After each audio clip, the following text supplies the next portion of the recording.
Great. So let's explore the relationship between science fiction and design futures.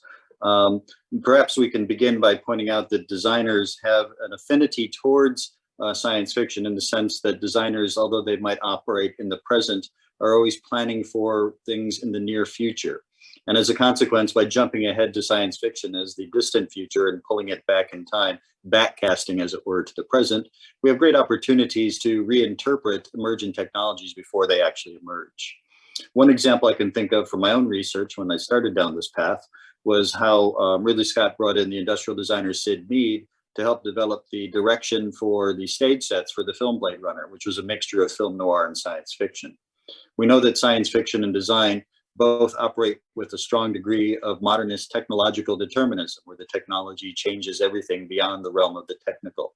And we can think of also Marshall McLuhan's Four Laws of Media that points out that nothing ever truly emerges out of nothing, and nothing ever totally disappears, but we have processes where things become obsolescent and come back into play much later in new forms and new variations. I'd sort of just extend the conversation here and go back to my childhood and, simultaneously even to Ankita's, who I know quite well, of having shared interests in science fiction narratives. And both of us actually grew up on very different kinds of science fiction, both in terms of what we read and what we saw.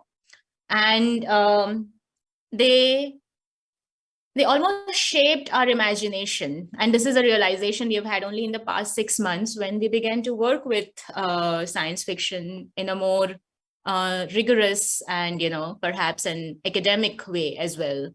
So here are these, larger categories within which Sami Ahmed Khan is reviewing the science fiction works since 2000. And Ankita, do you remember when we were reading through his discussions of the others and, the mythic characters that we were so used to, like Betals, they became zombies and... He did really well is what we call, so he looked at a series of, this is for his book, Star Warriors.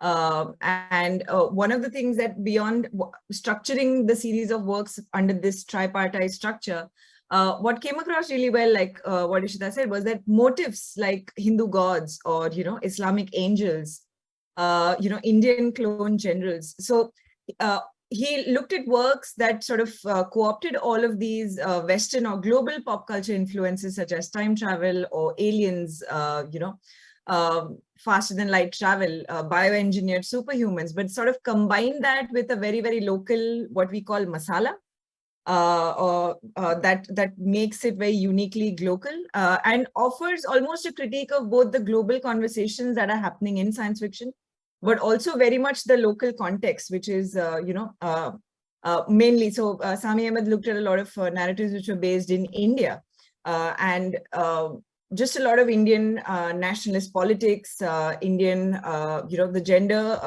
conversations happening in India. I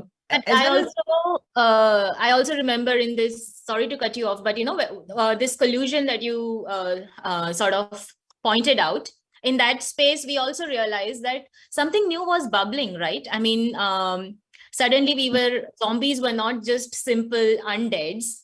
Yeah. But, that they had been resuscitated through mantras and hymns and, sacrificial rites. Yeah. And the idea of technology became so much more expansive. Okay, so I'd like to take the conversation to another aspect of LMNO. There's a phrase that I've heard you use quite a few times, and I'll ask Ishita this, if you can help unpack the neologism when you say it's about seeing the world new for the millionth time, which I think also ties into our sense of multiplicity.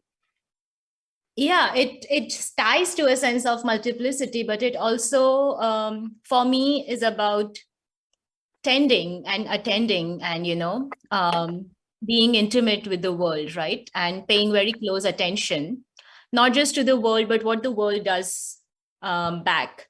So this continuous dance that we perform with the world as the world dances back with us.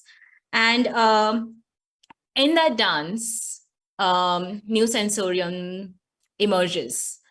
So if your sensorium is becoming new all the time, then you never see the world twice. You always see it once, again and again and again, right? And in that, there's a deep sense of wonder that accompanies that scene. But there's also a humility that comes with being comfortable with the lack of knowledge. You know, the seeing the world again and again for the first time is also an act of learning not to have control, because you don't know what you're controlling.